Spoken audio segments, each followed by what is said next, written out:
Let's review one of the best bang for your buck tobacco fragrances, and of course that is Calvin Klein's CK1 Shock.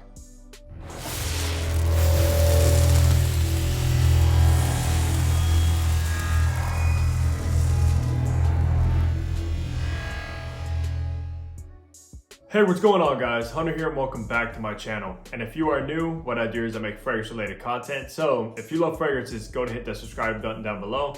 And also be sure to follow my fragrance Instagram page where I have been posting daily fragrance content over there. But that's correct guys, we're gonna be reviewing one of the cheaper tobacco heavy fragrances that I think is well worth the price you can find these at.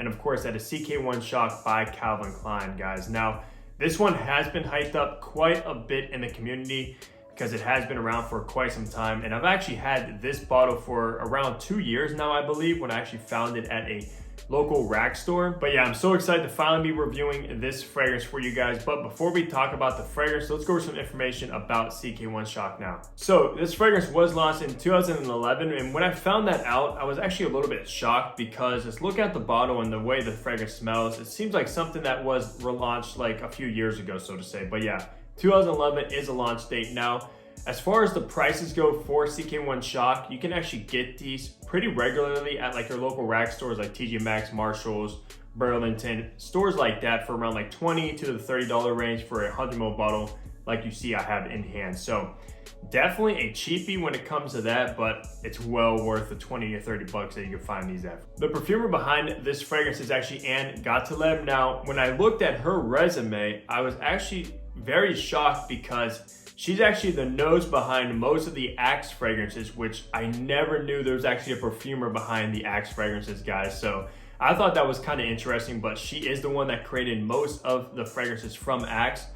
And you can kind of see the resemblance, especially with this bottle and also the way this fragrance actually comes across. And it kind of has that Axe kind of vibe to it. So I thought that was pretty cool. So with all that information out of the way, let's go ahead and look at the packaging and presentation you will get with CK1 Shock now. So taking a look at the box, of course it is in your generic kind of CK1 box. It's the same exact box with just a different kind of font and lettering with the Shock, which definitely has sort of like an energy drink kind of vibe to it. That's what I get at least. Calvin Klein on the top, nothing on the sides. On the back, you do have some of your ingredients, of course. And then on the bottom is where you'll find your barcode and batch code to authenticate your product and see when your product was produced. And if you hear that kind of rattling in there, it's actually because this fragrance comes with a cap that you have to take off and then screw on the atomizer, which is also kind of interesting, but that is the box presentation. So looking at the bottle, it does resemble the box as well with the same exact logo with the CK1 Shock for him, of course, because they also have a for her in like a white and pink bottle as well, Calvin Klein. Nothing on top of the atomizer, and there's no cap that actually comes with it. You just have the stock atomizer there. And you actually see I do have a defect in mine. I'm not sure why, but something happened there when I got it. It came like that with the scratch. Then of course you have your sticker on the bottom with of course your batch code as well. So the bottle is just like a typical kind of CK1 bottle. Nothing really to rave about, but not a bad bottle at the end of the day. In the top, you have lavender, clementine, and cucumber. In the middle, you have cardamom, pepper, basil, and osmanthus. And in the base, you have tobacco, amber, patchouli, woody notes, and musk. So it does have a lot going on in that note breakdown and some unique notes as well that you don't really find in a lot of fragrances. So let's go and spray this and of course test the atomizer you get with this CK1 Shock. All right, very kind of generic atomizer space, very narrow and not that much juice, but it is what it is. So in the top of CK1 Shock, guys, I am picking it up in the air because this stuff does have a distinctive top note for sure. So on the top of CK1 Shock, what I mostly get is I do get a powdery lavender note, which does kind of give it a barbershop feeling vibe to the fragrance, but it wouldn't classify it as a fuchsia barbershop fragrance by any means, but it does have a slight hint of that.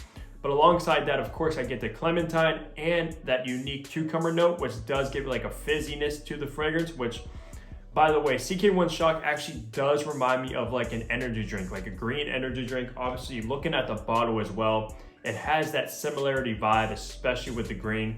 It does sort of smell like a monster to me. I'm not 100% sure where exactly that's coming from. I think it might be coming from that cucumber note, which does give it a fizziness to it, a sharpness as well.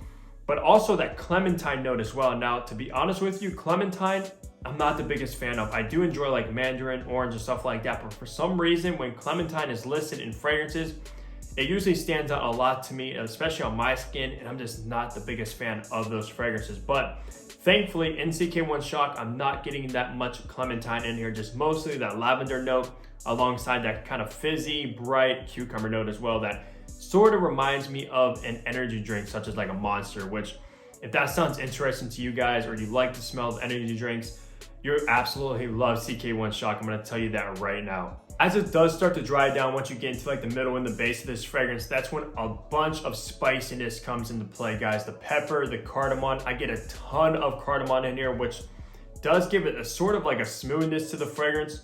It's also a very similar cardamom that I find in like La Nuit d'Alone, which is a cardamom bomb. It does have a similar vibe to that, especially being very spicy. But yeah, a ton of cardamom and the pepper alongside obviously the lavender and that cucumber note, guys. Now, I'll be honest with you as well, this does not smell natural by any means. This actually smells very synthetic to my nose, but as always, when I say a fragrance smells synthetic, that's not always a bad thing, because at the end of the day, all fragrances do contain some synthetic notes that have to boost the performance of fragrances. There's not really any fragrances out there that have 100% natural ingredients, but in this one, I'm not really getting anything natural by any means, but you're not really gonna expect a 100% natural fragrance or even a 50% natural fragrance with a price tag such as like $20 to $30 that you can find these on at discounters. So can't really complain, especially for the price. Still is blended pretty good, especially the way they made it very fizzy and like an energy drink alongside the spiciness. Now, once you do get into the base, like I said in the intro of this video, this is a tobacco heavy fragrance. And trust me, in the dry down of this, you get a ton of tobacco. And it has like a cherry pipe tobacco, which I love when tobacco comes across smelling like cherries. It's just my favorite, and you definitely get that. I've actually had people smell this before and ask me if there was actually cherries in this fragrance, because you do get a similarity to the cherry note in here that's coming from the tobacco. But you also have, of course, the warm amber, which is very heavy as well in the dry down, and also an earthy kind of green patchouli as well too. When I first got this fragrance, like I said, 2 years ago, and that's also sort of when I started my fragrance YouTube journey as well, was around the 2-year mark. Now, when I got this, I was so impressed with this fragrance at first because I never smelled anything like it before.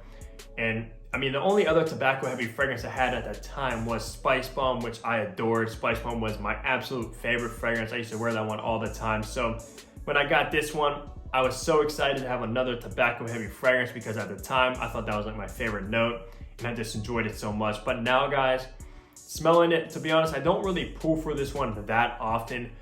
Once in a while in the colder months, which we'll talk about in a little bit, but yeah, still I'm not really blown away by this fragrance like I was when I first got it in hand, and especially accumulating many fragrances and smelling more like high quality stuff and things like that.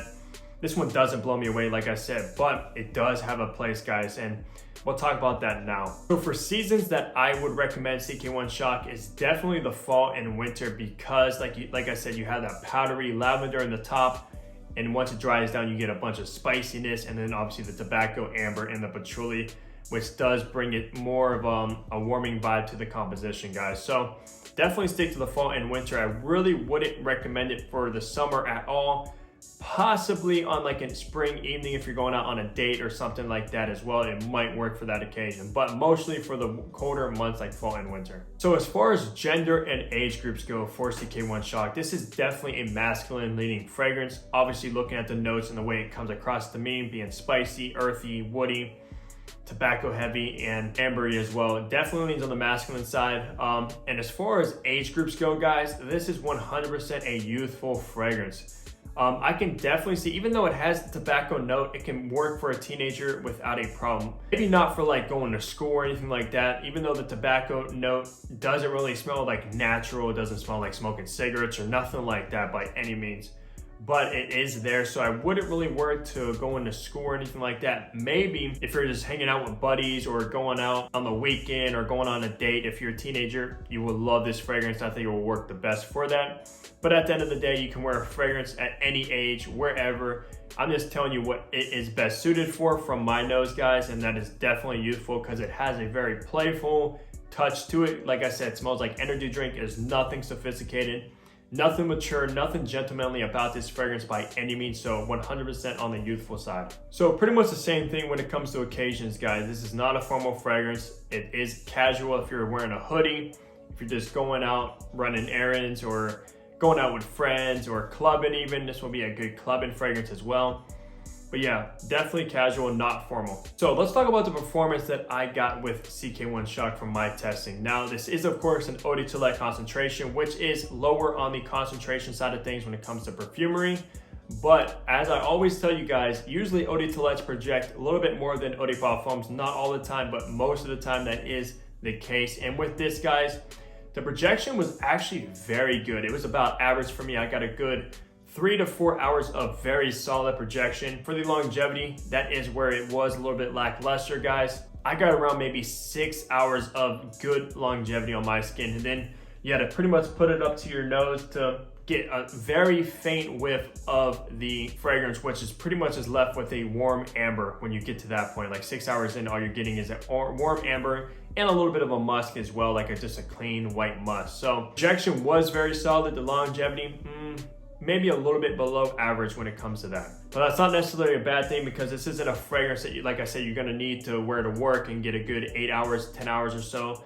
It's just for casual events. You spray this on to go out for the weekend and you'll be perfectly good with the 6 hours longevity. Now, that's gonna wrap up pretty much the review for CK1 Shock. At the end of the day, guys, this is a very interesting, unique fragrance that smells like nothing else, at least in my collection, or I've got my nose on. So hats off to Calvin Klein for doing a good job making it unique tobacco fragrance with that kind of energy drink vibe, fizziness to it, which I do enjoy. But that's gonna wrap it up. Let me know down below if you've actually tried CK1 Shock, if you think about picking up a bottle. But yeah, per usual, leave a like on the video if you did enjoy it. Subscribe down below if you haven't already, and I'll catch all you guys in the next upload. Take care, everybody.